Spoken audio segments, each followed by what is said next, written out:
Yesterday when I started the show for Wrestling with Saint, I started it off with Tom Brady news, and I didn't want to start off a wrestling show with football news. I try to keep them two things separate, you know what I'm saying? But since I did that, I'm going to start off this football show with wrestling news. Yesterday during the show, I called Maurice did a DDT on her finisher on Beth Phoenix, and what I said was Maurice did a DDT, and it bothered me that I could not remember the name of her fucking finisher for the life of me. And then I got on Twitter and I saw somebody tweet Maurice killed the French kiss, and I was like, that's what the shit was called. Like I was real bothered that I couldn't remember that, because I want to show the women wrestler the same respect that I show the men wrestlers, you know what I'm saying? Like, to me, the women wrestlers are just as important as the men wrestlers. And you know, some people might listen to my not podcast. Some people might listen to the show at some point in time, whether it be today, tomorrow, yesterday, down the line, and they might hear the shit that I was saying about Dana Brooke, right? And it might be like, oh man, he was so disrespectful to Dana, blah blah blah. And like I said, I wasn't trying to be. I was just legitimately, Dana might be a cool person. I was just addressing her in the ring. But because I know it's going to be people out there who take it that way, let me go ahead and take a couple seconds to shit on a male wrestler. Okay? Pro player show, meaning pro wrestler show also. But I'll take this time to critique a male wrestler. And since that's going to be looked at as shitting on Dana Brooke, you could just say I'm shitting on this male wrestler. Alright? So, I done already talked about Mustafa Ali, which I think they just call him Ali. So I'm not even going to do that. I done talked about Ricochet, I believe. So I'm not going to do that either. A superstar, I want to give one that's not even just, a noticeable one. One that's not even just, oh yeah, that's it right there. Let's talk about Cesaro. Maybe I done talked about Cesaro before, but I saw Cesaro trending and I did not click the trend because I'm pretty sure I knew what I was going to see. Oh, why did Cesaro not show up for the show? Blah, blah, blah. Listen, I like Cesaro. Cesaro probably a cool dude. From every indication I done seen off of, from the shit he do outside the ring, cool dude. Here's the problem. I done said it multiple times, bro. To be a great wrestler don't mean just being great in the ring. Cesaro is phenomenal in the ring. That motherfucker cannot talk on the mic to save his life. He cannot sell you a story to save his life. That motherfucker is purely a in-ring commodity, an in-ring talent. And that's cool. There's always going to be spots in the lineup for motherfuckers who just great at wrestling. But if you think that you can just be great at wrestling and reach the pinnacle of the sport and be a household, like Cesaro is a household name, but to be the face of a franchise and not be able, it's just not going to happen. And I'm not saying he can't talk English. Obviously he can speak English.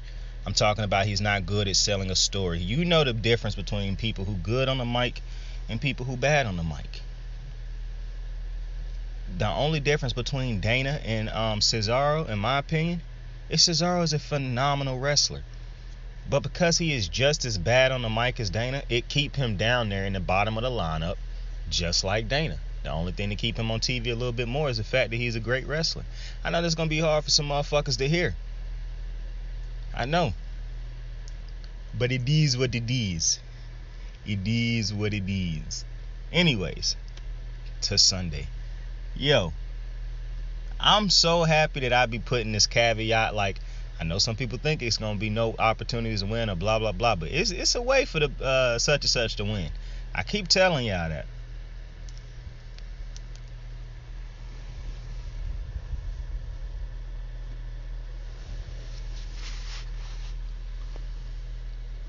I do not regret taking the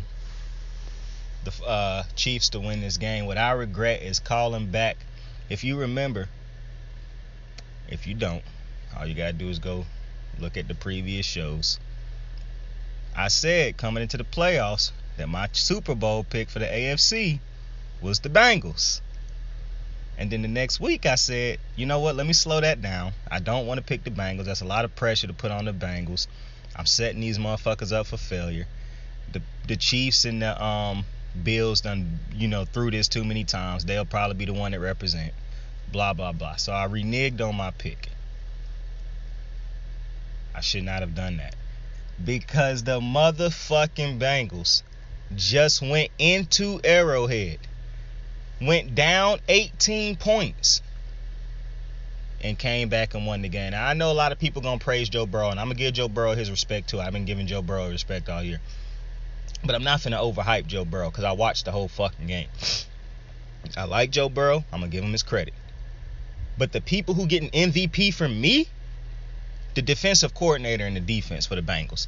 In the second half, that was a completely different defense and game call than what happened in the first half. They absolutely shut down the Chiefs' offense in the second half of that game. And you can really credit it because they had that momentum going into the halftime after stopping the Chiefs. And, this is what I'm saying when I don't understand certain type of decisions and shit. Like this, I like it when shit like this happens so I can continue to break down. I know everybody say hindsight is 20/20, but this is what I want to say. 9 seconds left on the clock, no timeouts. The Chiefs got up the field quick before the half. There's 9 seconds left, you in the red zone, no timeouts. I don't mind the Chiefs throwing right there and trying to score before that 9 seconds. I do not mind that. What I do mind is going for it after that instead of just taking the 3 points. Because if you cannot get it within those... For one, Pat Mahomes didn't even throw the ball in the end zone. He threw the shit outside the end zone to a dude not named Tyreek Hill or Travis Kelce. That was the first problem. Going into the halftime, I could not understand for the life of me, why do you not just take those 3 points? Now listen, I'm not trying to question Andy Reid, Bieniemy, and them boys. But I do believe that in that moment they became a victim of the talent on the team. And they forgot all football rules and shit. And football logic. You up 21-10. Just take the 3 points. You have no timeouts. You get the ball back going into the next half. I do not understand that unnecessary gamble. That's probably my problem. I understand gambling for shit when it's necessary. Some of these unnecessary gambles that teams take this year when they was up and they only to come back and have a team come back and lose because you pay for those mistakes and those gambles later on in the game. The Chargers is clearly the poster boys for it. I'm not understanding that because that just cost the Chiefs. And I don't even want to say that one play going into the second half cost the Chiefs. Because to me, this was a choke job. And I know a choke job when I see one. And when I smell it coming, I can smell it. Back when we used to play Madden growing up and somebody had a big lead and it just, started to seem like their offense started to get shut out a little bit.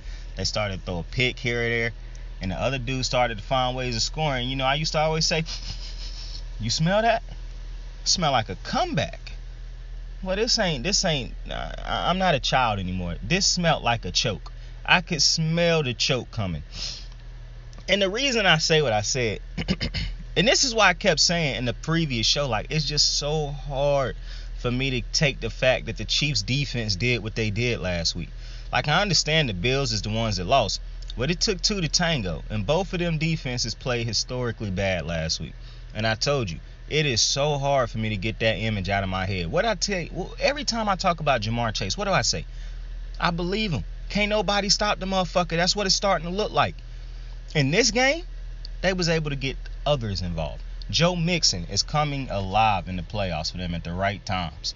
Because without Joe Mixon carrying the load early, they don't win this game. But I could start to smell the choke. The Chiefs in the first half was a completely different team than the Chiefs in the second half of that game. The defense, Hendrickson just might be one of the greatest pickups the Bengals ever signed in free agency. Because he has been a monster. The Saints, boy, they're going to regret letting him go. Because the Bengals do not get to the... And just think about this for a second. I said all last week, leading up to this, that's why I put out so many shows last week. I just do not see the Chiefs sacking Joe Burrow 9 times or anywhere near that. And they didn't. They couldn't even complete sacks. The Chiefs had 2 sacks in this game where if they get those sacks, they probably win the game. They let Joe Burrow escape both times and pick up first downs. And I knew that was the L's coming. I kept saying the whole second half, I kept telling myself, the Bengals are going to win this game. I don't know how, but they are going to win this game. The momentum effectively was gone for the Chiefs. They couldn't hit simple plays. They couldn't make simple passes. They couldn't run the ball anymore. They didn't even want to run the ball no more. That was working for them in the beginning of the game. McKinnon was picking up about fucking 6 yards a pop.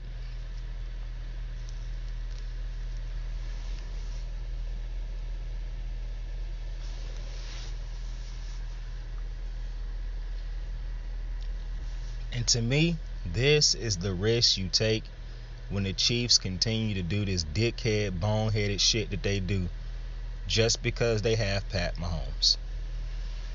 What are you talking about? Example. Earlier in this year when they lost to Baltimore, that was a game they should have won, right? Their defense just started playing. And they didn't started. Their defense played bad.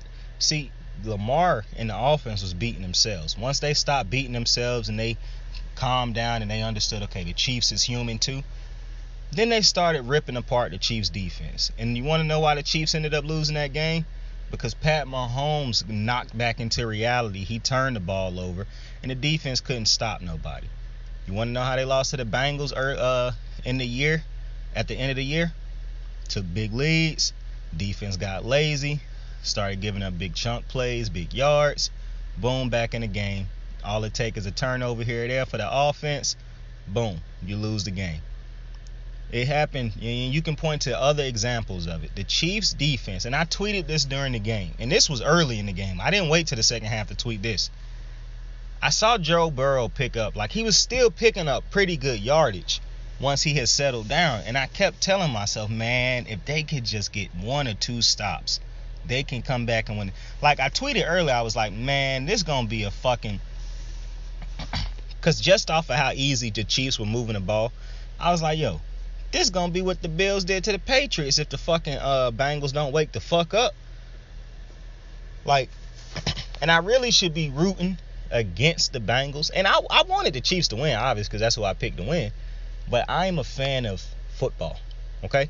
If the Ravens are not in the game, or if somebody on the Rams team is not in the game, or not even somebody on the, if the Rams ain't in the game, or if Josh Allen ain't playing, I probably don't give a fuck who win the game ultimately. I might pick somebody to win, but throughout the duration of the game, my mind might switch based off of how one team playing or the things that they overcome. I don't know. I don't come into certain games with a predetermined, because even though the Bengals is in the AFC North, that really don't bother me that they made it to the Super Bowl. I'm going to be honest with you.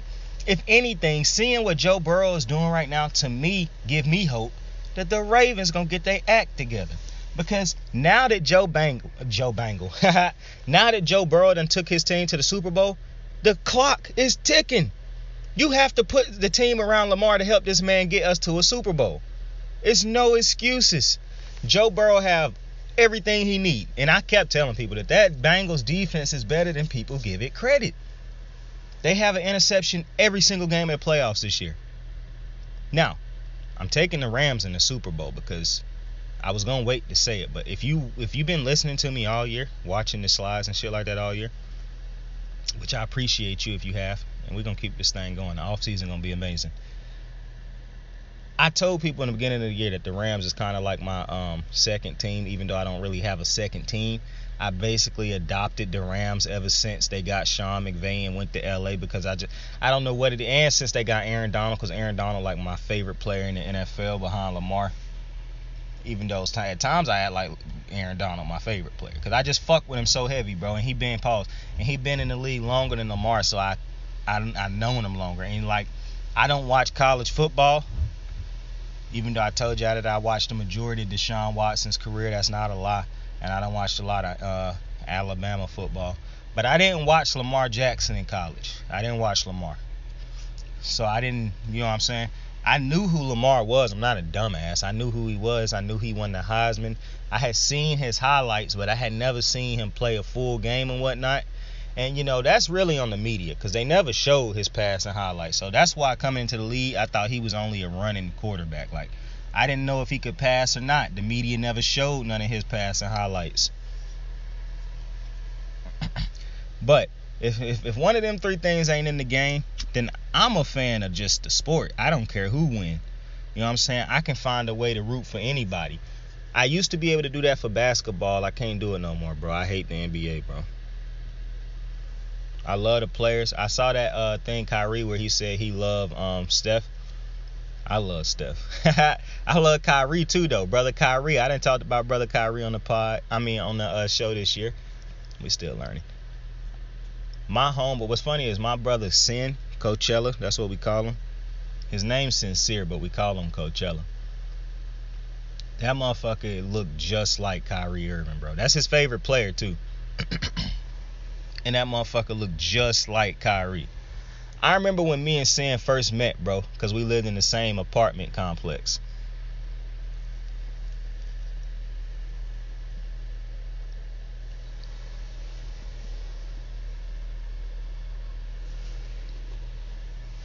And I think Sin had came over one day with our homeboy Jalen, who went to the same college as us. Because Sin didn't go to the same college. I think we met him through Jalen one day, because we, also, we all get together, have our little That's So 70 show smoke sessions. All Mary Jane, baby. And I think that's how we ended up meeting Sin, bro. We used to have these jam sessions in the bathroom and shit, bro. It was fire. It was fire. When we get rich, we're gonna be doing it again in a more beautiful setting, but still private nonetheless. But when we met Sin, we ended up hooping against him one time. When the first time we ever had hooped with him, because we had a basketball court on at our complex, and I remember we was hooping against him, bro. And I remember that motherfucker was real tight that day. Like, cause I was locking, he ain't gonna want to hear this, bro, but I was locking Sin up that day. He had never played me before, so he didn't really know that I was a defensive motherfucker. Plus, I'm bigger than Sin. Like, Sin is a unbelievable hooper. Sin's better than me at hooping. I will give Sin all his credit.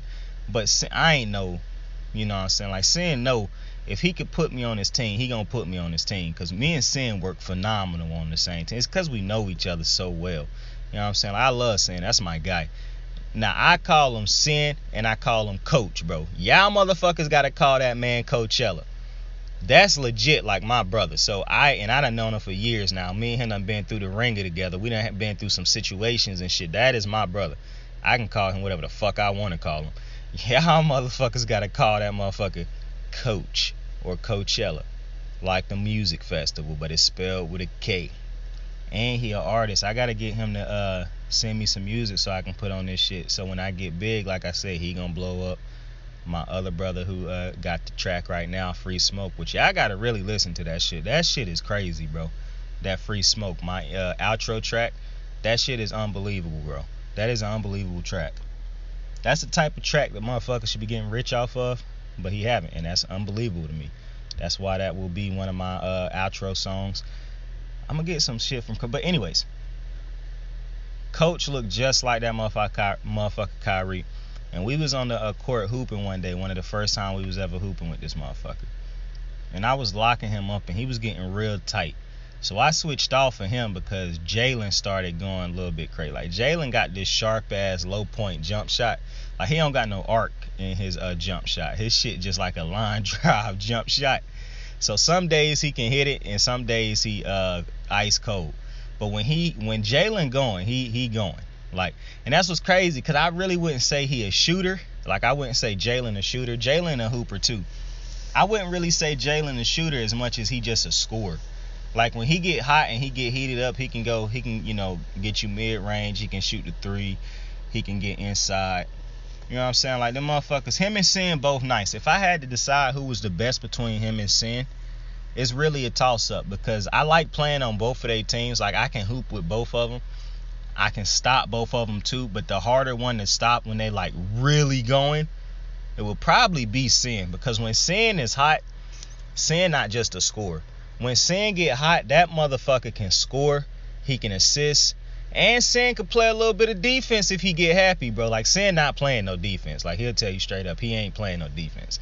But if Sin get happy, and everybody doing their job on the team, Sin gonna do his job. Like, and he'll let you know. Like, Sin will not be the one person not playing defense if everybody else playing defense. But if you got a whole team full of motherfuckers not playing no defense, Sin is not finna exert that type of energy, bro. He just about to let it be an all scores type shit. A score is affair. But if both of these motherfuckers is like blazing hot, Sin probably the tougher one to stop. Now, I haven't even told y'all about my homeboy Link. That motherfucker nice too, but and when Link listen to this one day, he gonna probably hate when I say this. I would not take Link over neither Jalen nor Sin. And Link nice. Link taller than both of them motherfuckers. Link can dunk and all that. I think Link the easier one to stop though, cause Link sometimes be getting mad and he'll let his emotions get to him. One time me and Link almost had to fight on the court cause I busted his lip. It was an accident. But Link was trying to get big, bro, and I was like, oh, hell nah, bro. Like, you, for one, you're not moving me, bro. Like, you're not about to move me, because you might be taller than me, but we both know you're not bigger than me. So I was like, Link, you're not finna move me, bro. And he started throwing them sharp-ass elbows, bro. Now, if you know how big, like, Link not a center, but he a center compared to us. And so Link not big either. He not skinny either, but Link not huge. But he ain't skinny, but he ain't huge. He right in the middle, bro. He got a nice slender frame, bro, with some sharp ass elbows, and he tatted from head to toe. That motherfucker start throwing them elbows, bro. It's a wrap. And so this motherfucker Link went up for a shot, and I went up and I blocked it, but my elbow popped him right in his eye, and that motherfucker was leaking. I felt bad too, but we ended up, kumbayaing and smoking and watching a movie the same night, bro. You know what I'm saying? It was all good out there, bro. It's just when you competing against your brothers and shit, it don't even matter who you competing. When you competing, bro, it's competition. We out there hooping, we trying to win. Shit gets serious. I done got into it with Coach. I done got into it with Link. I done got into it with Jalen. Like, bro, and they done got into it with me. That's how we do. But every time we on the same team, bro, we be mopping motherfuckers, bro.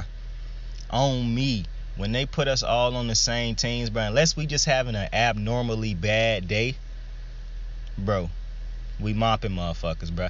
And I love it when they put us on the same team because we already know how each other play.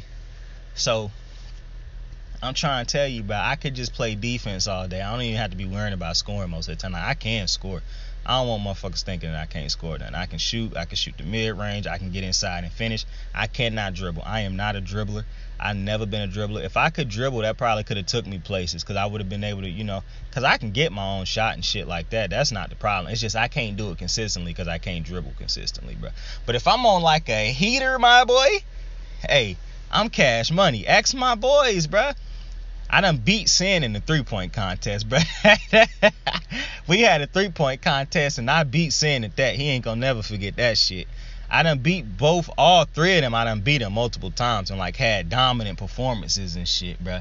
Some of my most dominant performances, though, I was on their team, bro, because we just know it's easy to play with dudes who you play with all the time, bro, because you know how each other cut, the shot the other one want to take. That's why I say Sin probably the hardest to stop, because when that motherfucker get going, bro, like, Sin is an unbelievable, like, he played just like Kyrie, bro. Like, the motherfucker played just like Kyrie, and he looked just like Kyrie, bro. Like, it's unreal how much that motherfucker looked like Kyrie, bro. And he done met the motherfucker, bro. That motherfucker Sin looked almost identical to fucking Kyrie, bro. I'm telling you, him and that motherfucker play just alike also. If Sin had like 60 pounds more muscle on him or 50 more pounds of muscle, that motherfucker would be in the league. I'm telling you, bro. I'm telling you. But I sent that motherfucker Sin a snap today. He ain't hit me back. I sent him a snap of Kyrie saying that I love Steph Curry, man. He revolutionized the game, and I kept repeating it. And I sent him that shit today. But I love my boy Sin, bro. That's my guy. Ultimate hooper, bro. Ultimate hooper. I'm telling you. He a hooper. I don't know if I imagine he got to still hoop. Like, Sin is a hooper to the core, bro. That motherfucker will probably be hooping when he old and gray. Dead ass. I can't see a time in which he will not be hooping. But shout out to Sin, Jalen, and Link, bro. I love them boys. My brothers. But back to this Bengals game. This is why I told people, like, I see an avenue in which the Bengals can win this game. The beautiful thing is they didn't even take the avenue in which I picked. The Chiefs did a great job at choking away the game. And I don't even like saying teams choke because, pro player show. But that was a choke job. I mean, there's no two ways around it, bro. You can't go up 18 at home and then you find a way to just blow that piece. And I saw it while it was happening. I literally kept saying to myself and smiling while I was hitting the blunt, saying to myself, yep, Bengals headed to the Super Bowl. I even tweeted. I said, listen, Raven fans, y'all might as well get ready because the Bengals going to the Super Bowl. See, the reason I tweeted something like that, because I understand how fans are, bro. I know the Bengals fan going to torture Raven fan. Can't torture me because shit like that don't bother me. Shit that bother me is when you discredit athletes.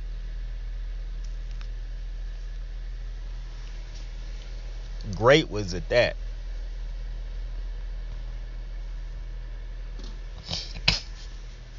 Like, I saw a video today, bro. Just because Lamar Jackson had this one rough year where basically everything went wrong, everybody was hurt. For some reason, nobody mentions that, though. And people just now saying that Lamar Jackson is no longer a good quarterback. He's not a superstar. I'm like, wow. That's crazy. That is crazy. If Joe Burrow, I'm kind of rooting. Well, I'm not kind of rooting. I'm not rooting for Joe Burrow to win the Super Bowl. But that's only because I'm a Rams fan also. And I done said that all year. That should not be a shock to anybody that done listened to me all year. I done said it multiple times. I am kind of a Rams fan, basically, for a minute now. And they got two of my favorite players in football on their team. And Aaron Donald and OBJ. Are you serious right now? Every single game for the Rams to me since they have gotten OBJ. Like, obviously, I already wanted the Rams to get to the Super Bowl in the NFC to take on the Ravens because I basically had to choose an NFC team to root for a while ago, bro. And the Rams is just a team that clicked naturally with me. Like, I never just chose a team in the NFC to root for. I just let it kind of happen organically.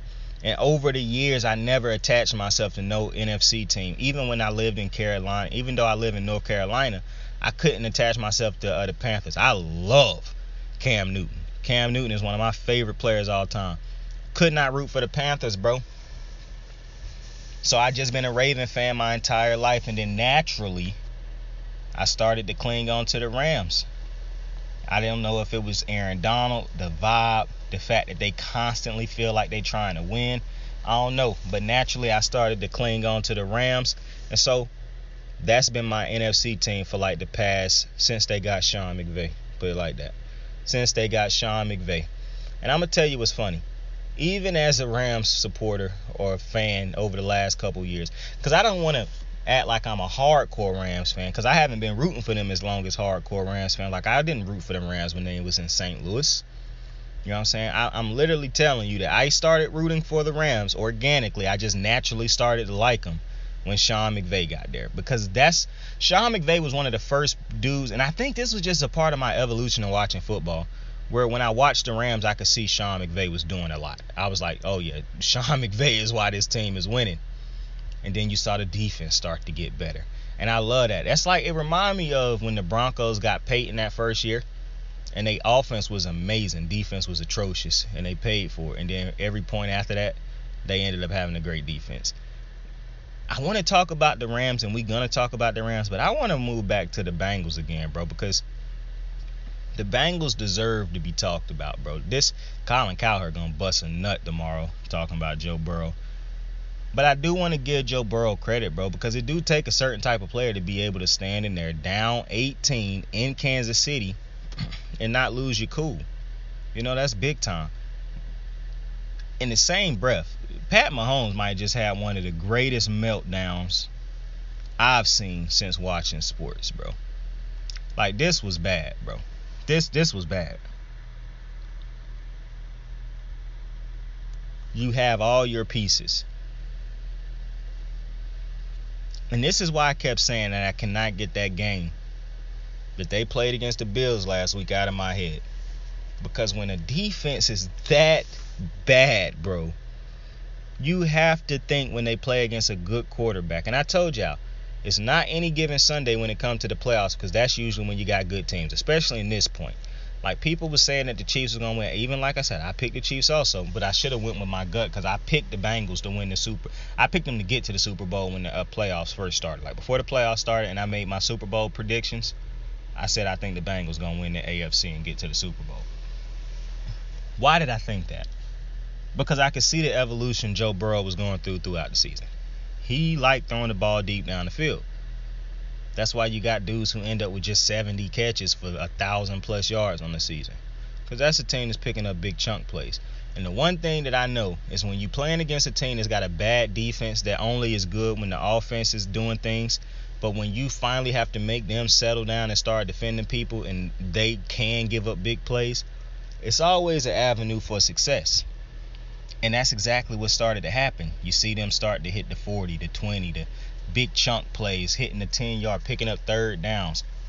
And then you saw the Chiefs not be able to do the same thing. And I kept saying to myself, if they can just get a stop.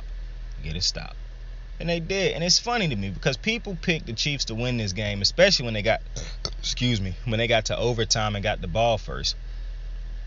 And I remember even Tony Romo laughing and kind of just facetiously saying, why do people think the Chiefs have already won the game just because they won the handoff? And I tweeted, yeah, the Chiefs haven't won this game yet just because they won the handoff. If you just watch that second half, and specifically that last drive, then you will know the Chiefs have not won this game just because they get the ball first. The Chiefs that got the ball first in overtime last week against the Bills had just came off of getting the ball into field goal position in 2 plays. The Chiefs that's going into overtime getting the ball first in this game just blew an 18-point lead, bro. This is not the same scenario. Nowhere near.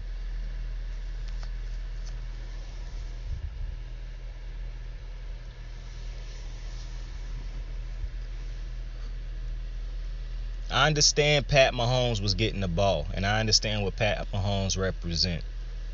But I told you, that shit go out the window when I'm looking at these games, bro. I'm taking the game for what I'm seeing and for what it is. Pat Mahomes and them boys started to struggle mightily in that second half. And I knew going into overtime, and it's funny because I even said it. I said, Pat Mahomes is going to throw an interception on this first drive of overtime. Like, that's what I said before the drive started. I should have tweeted it so I could have had that backup proof. But I still tweeted a bunch of shit to prove that I could just pull up and be like, I called this L coming for the Chiefs. And I said, Pat Mahomes is going to throw an interception on this drive. The reason I felt like that is because I felt like they were starting to press and panic. They blew a lead and they knew, if we lose this game, it's going to look bad. And they started to feel that pressure. It started to mount. And for the first time, you could see the Chiefs start to fold and break and start to become less than themselves in a big moment. That's why you got to play the game, gentlemen.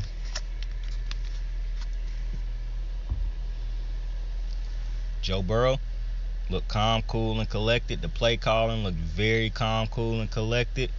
Just pick up right here. If they're gonna play us deep, we're gonna take these easy little 2, 3, 4, 5 yard things. And that's really what started to happen the second half of the season. They got Joe Burrow to start dinking and dunking it when he couldn't go deep. And guys started to pick up. It's just like how they showed the Chiefs. The Chiefs became a dink and dunk team this year, basically.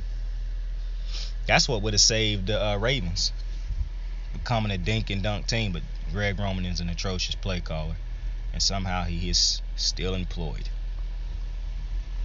With the Bengals, the Bills, and the Chiefs evolving, the Chiefs having an unbelievable.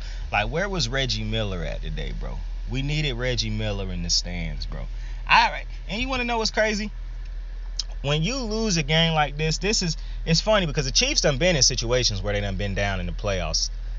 And they done, figured out ways to come back and win it. But this just felt so different, bro.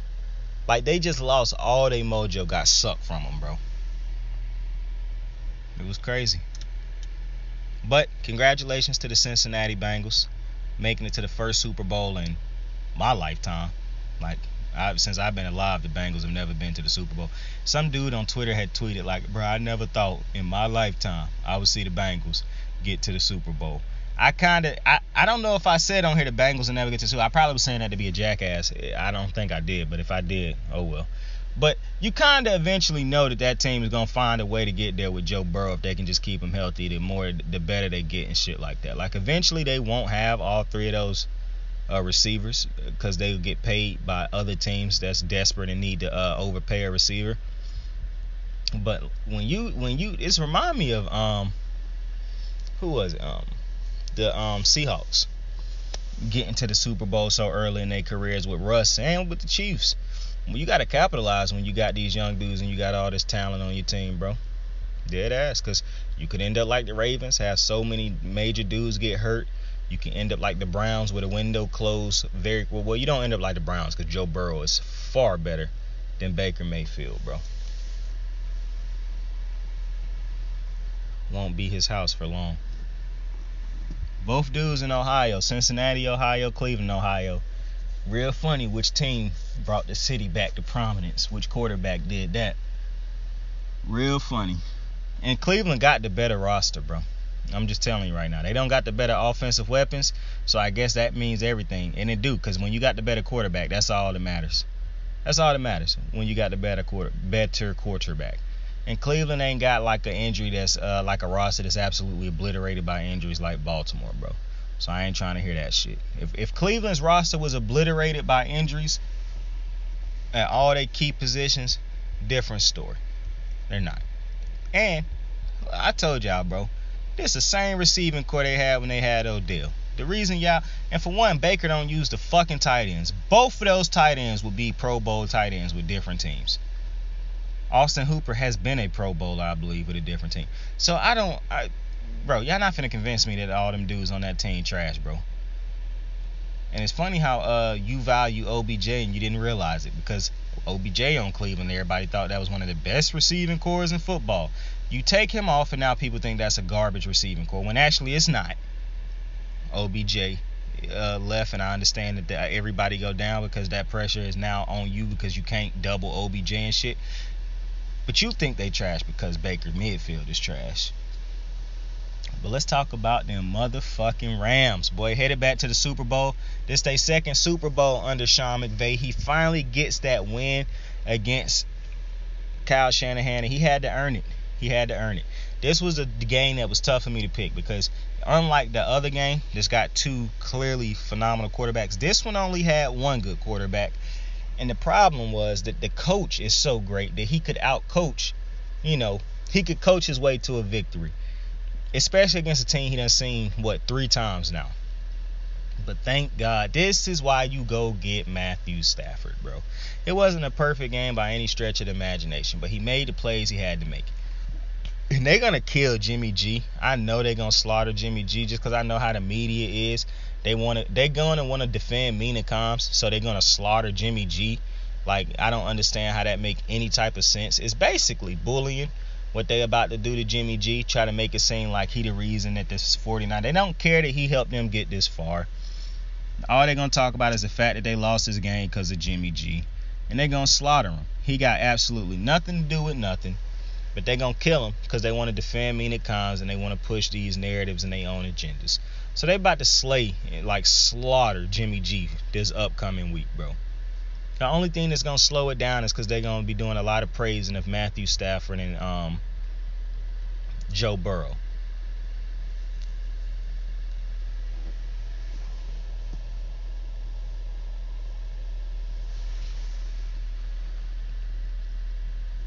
But they definitely about to try to kill Jimmy G. And that's a shame because Jimmy G, like I done said it all year, bro. We know what Jimmy G is. The only people that's hating on Jimmy G is motherfuckers who continuously try to confuse. They set too high of expectations. And I understand people saying, well, he my quarterback. I should have a certain amount of expectations. But you done seen him for the past couple years. So I don't understand what you keep expecting when he done shown you what he is. And what he is a winning quarterback with limitations. But when given the right situation and circumstances, he continues to play high-level football. I understand he did not have a great postseason.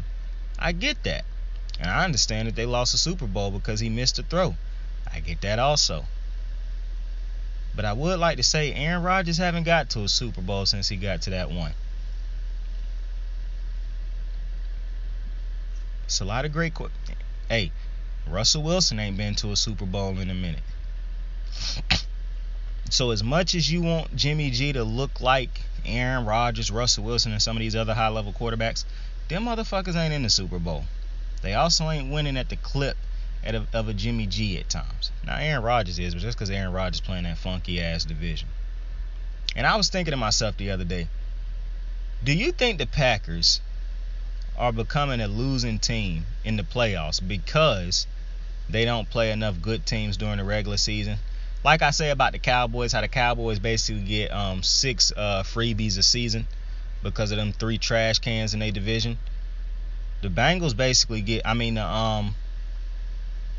what is it? The Packers basically get 3 trash cans in their division. So they basically get 3 freebies a year unless the Vikings decide to play unbelievably great one game. And I understand. I think the Lions beat them this year, but that's not happening on a regular year. So the Packers don't never be really tested either, unless they just get them high-key matchups sometimes. Like they had that game this year against the Chiefs, I believe, but Rodgers didn't even play in that one. So I'm not saying they don't play good teams, but I'm just saying, like, hey, maybe if they played against better teams on a more consistent basis, they would be able to pull out a game against a Jimmy G that don't throw a touchdown in the game. Like, that's all I'm saying. And I think that shit end up hurting offenses more than it do defenses. Like, I feel like defenses can adjust eventually throughout a game. Offenses are the ones that when they play against a defense that they ain't seen all year, or a opposing offense that they ain't really seen all year, then that's when they kind of get shook a little bit and they take a little bit longer to catch on. Like, I have seen defenses get ripped, but it's just like the Bengals. The Bengals have to play against the Browns, the Ravens, and the Steelers. Now, all 3 of them teams were less than they usually are on a regular basis. But when you playing I just think when you playing in the AFC North, bro, you playing against harder teams on a consistent basis.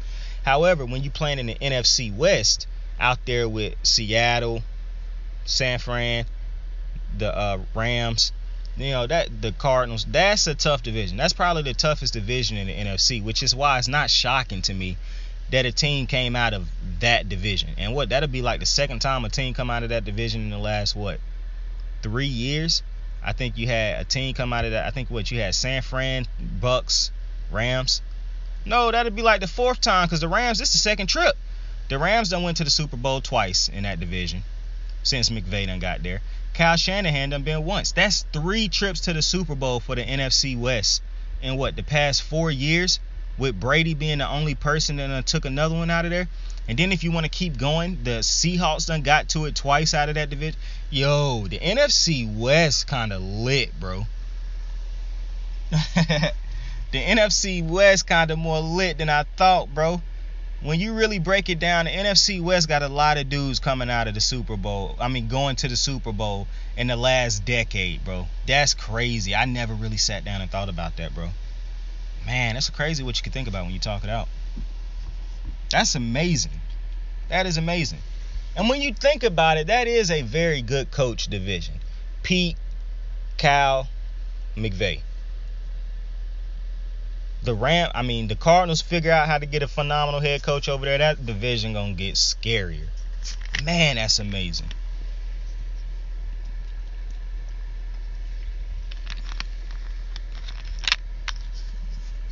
Now I need for Matthew Stafford to finish it off. Because I got a dog in this race, bro. I'm not going to keep fucking telling y'all that I'm basically a Rams fan also. But I got a dog in this race. And that is the Rams. I told you. Ravens, Rams, Josh Allen. Them are dogs. If they are in a game, then I got a dog in the game. And so I need the Rams to win this Super Bowl. I need this game. Hey, let's talk about the Pro Bowl real fast, bro, because that's what's going to happen before the Super Bowl. Who watches that? Like, I didn't stop watching the Pro Bowl. I stopped watching it 3 years ago. The Pro Bowl is absolutely awful. I remember the year where they had dudes that was playing on the same team. Like Clay Matthews played against Jordy Nelson, and Clay was never going to tackle Jordy Nelson, because if Clay the reason that Jordy get hurt next year, that hurt their team chances. So that was just an absolute moronic idea for the Pro Bowl, thinking that was going to make people play harder. That was just stupid. But ever since then, that shit is just basically, it's not even flag football at some point in time. Like, that shit is just awful, bro. And it's different when you in basketball, you can look like you playing hard and still not be playing hard. In football, bro, it's very obvious when motherfuckers is not trying. Like, the Pro Bowl is the worst, and I don't watch the hockey Pro Bowl, if it is a Pro Bowl in hockey or All-Star game in hockey, because the Pro Bowl is basically the same thing as an All-Star game. And I done said it multiple times, the All-Star game in the NBA, the All-Star weekend in the NBA is the best All-Star event in any professional sport. Like, the way the NBA do the All-Star game and that whole weekend is unbelievable. The only thing that I would suggest is they get rid of that fucking celebrity game, because that shit is trash and nobody watches it.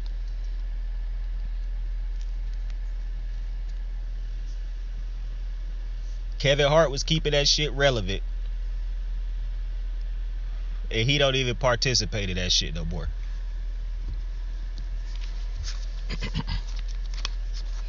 There's other ideas and other shit that you could do aside from that bullshit ass celebrity game.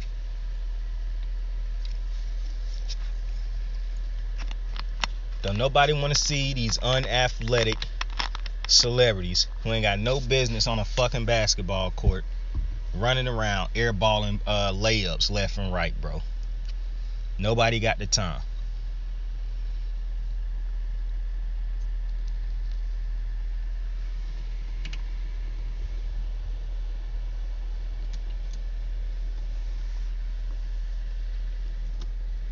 You want to know how you can make the NFL Pro Bowl better?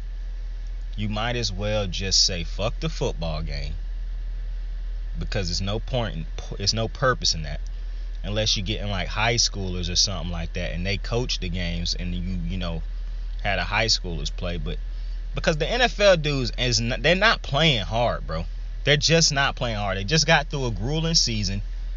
Some of the dudes ain't even gonna be there because they not coming. Like, I doubt Pat Mahomes is going to come to the Pro Bowl. I doubt a lot of the Chiefs players are going to go. Lamar already said he ain't going. We'll see if Josh Allen go. Like, it's a lot of dudes who ain't going to be going anyway. So a lot of the alternates be coming. That shit is just basically spend the day with other great players. Get autographs, set up plans, get to meet guys, collude to get on the same team or whatever they call that shit. That's basically all the Pro Bowl is in the NFL right now. So what they need to do is just turn that shit around. Fuck the football game. Clearly dudes ain't trying to play another game of football. What you need to do is be having contests. Ask Steve Harvey to come have a family feud, set up a family feud game for you. Have some type of skills competition, like not the quarterback shit. To me, you do not help your quarterbacks when you have a quarterback accuracy thing. That's stupid. That's not fun. That is just there for fans to talk shit about these quarterbacks. Scratch that. Do like a dodgeball game. So we got a family feud night. Pay Steve Harvey to come set up a family feud night with the Pro Bowlers. You could do like 2-3 games and see who end up being the champion. I'm pretty sure Steve Harvey and the crew would do that if you pay them right. And the NFL is billions of dollars they have. So I'm pretty sure that'd be a easy thing to do. So set up like an ultimate family feud night for the Pro Bowlers, right? Divide them into teams and set up a Pro Bowl like family feud night. Then what you do is, that'll be the last night of the Pro Bowl. Like, that'll be the last event of the Pro Bowl. Earlier in the day, you could set up shit like a dodgeball competition. You can set up shit like a eating competition. Not an eating competition. Well, you could do some type of eating competition early in the day. Like, with all these different YouTube videos out there with different type of food competitions, you could do a food competition with some of these Pro Bowlers, and that would garner a lot of attention. So you got Family Feud is the ultimate, the Family Feud competition at the end of the night. That'd be the ultimate thing. Then you got the dodgeball competition that could be at the end of the night. You have a food competition that could be earlier in the day. You can have a pickup game. start a little tournament for a basketball to, like, these dudes play basketball to these athletes.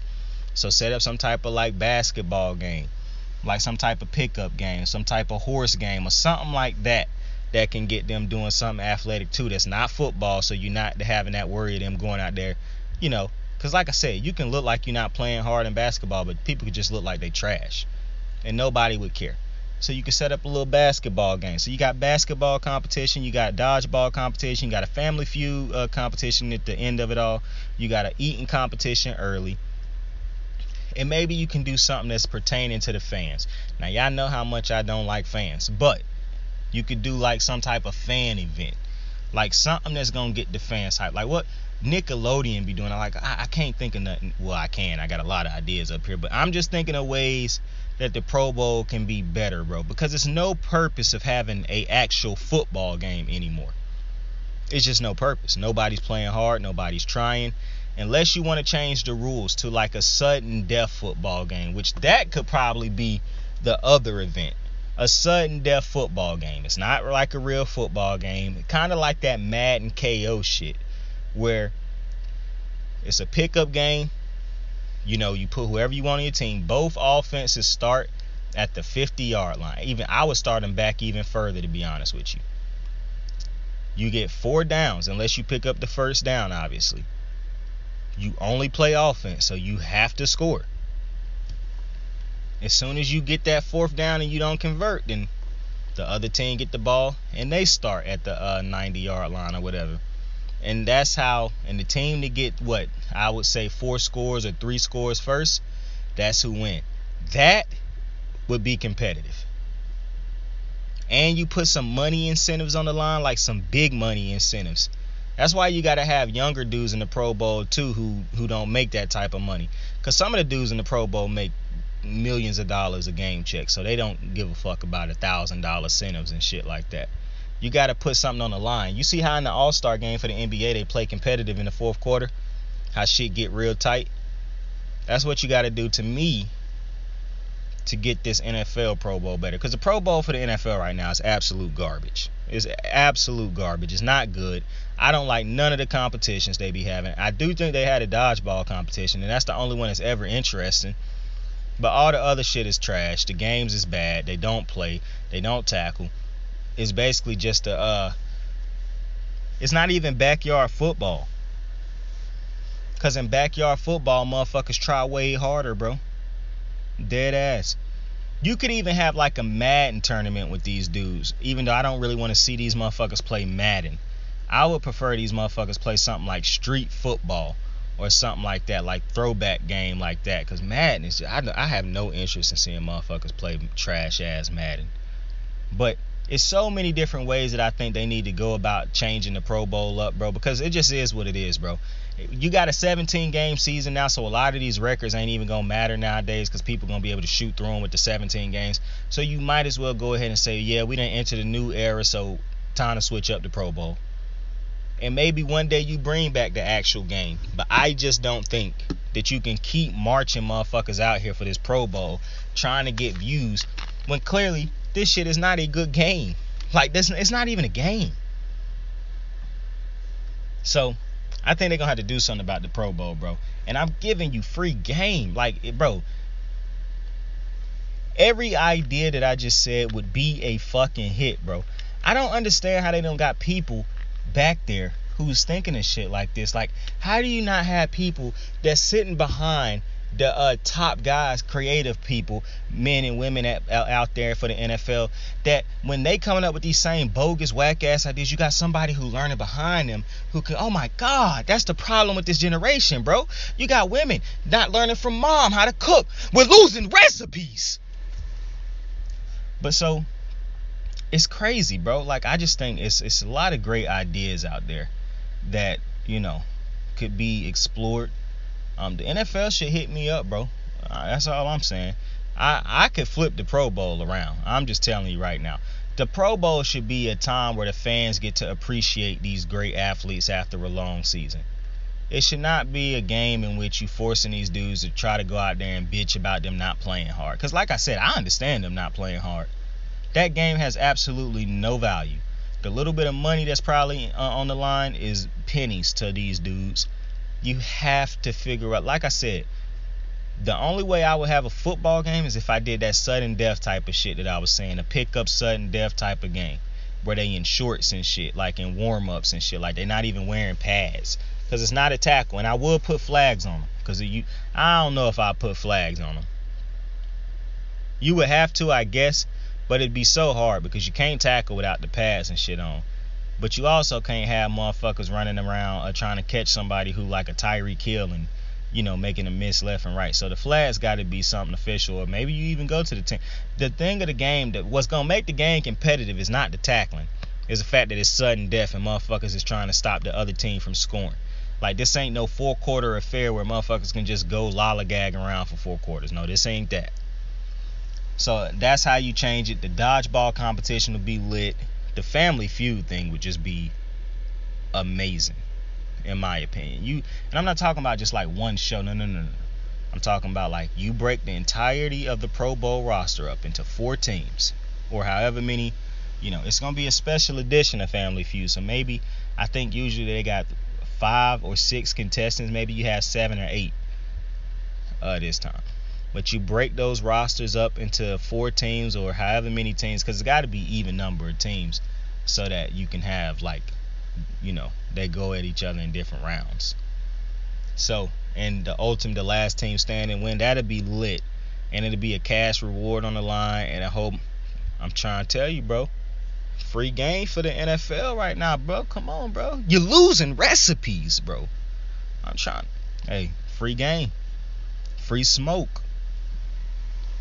But that's how I think you should fix the Pro Bowl. Now, I did not think I was going to be talking about the Pro Bowl on this episode, but such is life. But I am extremely happy for the Cincinnati Bengals, man. What a time to be alive in Cincinnati, Ohio. I remember what it felt like when I saw the Ravens get to the Super Bowl, bro, and I can't wait till we get back one day, bro. I'm never going to hate on a team that got to a Super Bowl. What Joe Burrow just did to me is very, very, very legendary. You get no hate my way. He's certified in my books. The defense, if you're the defensive coordinator, you sleeping real good tonight after that game, especially that second half and overtime. Congratulations to the motherfucking Los Angeles Rams. Sean McVay making his second appearance in the Super Bowl. Excuse me for that. Aaron Donald got a second chance to get a Super Bowl ring. Von Miller got a chance to get a second Super Bowl ring. My boy OBJ, that's him. He get an opportunity at a Super Bowl ring. All he had to do was get the fuck out of Cleveland. Shout out to OBJ's dad for seeing the vision and executing on it, understanding the mission and the assignment.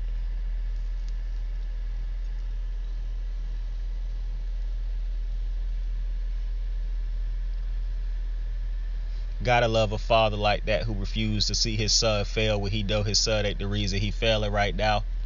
Love to see it. Odell better had got a congratulation text from Baker, bitch ass. Pro Player Show.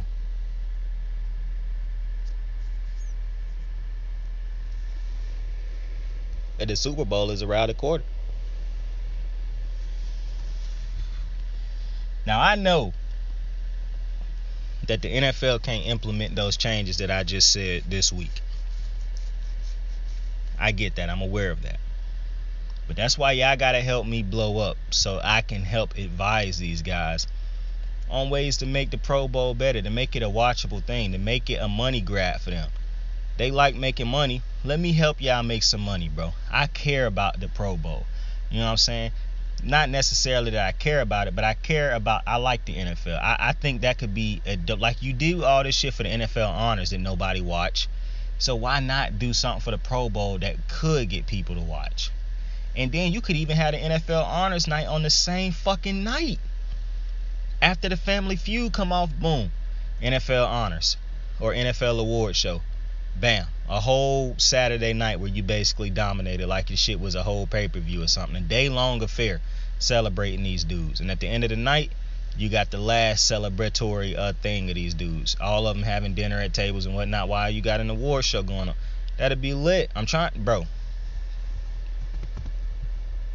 I talked about being organic, but y'all gotta like and share this shit, bro. Cause the NFL, clip out the piece of where I'm trying to improve the NFL's Pro Bowl and send that shit to them. Spam it to them on Twitter and shit, bro.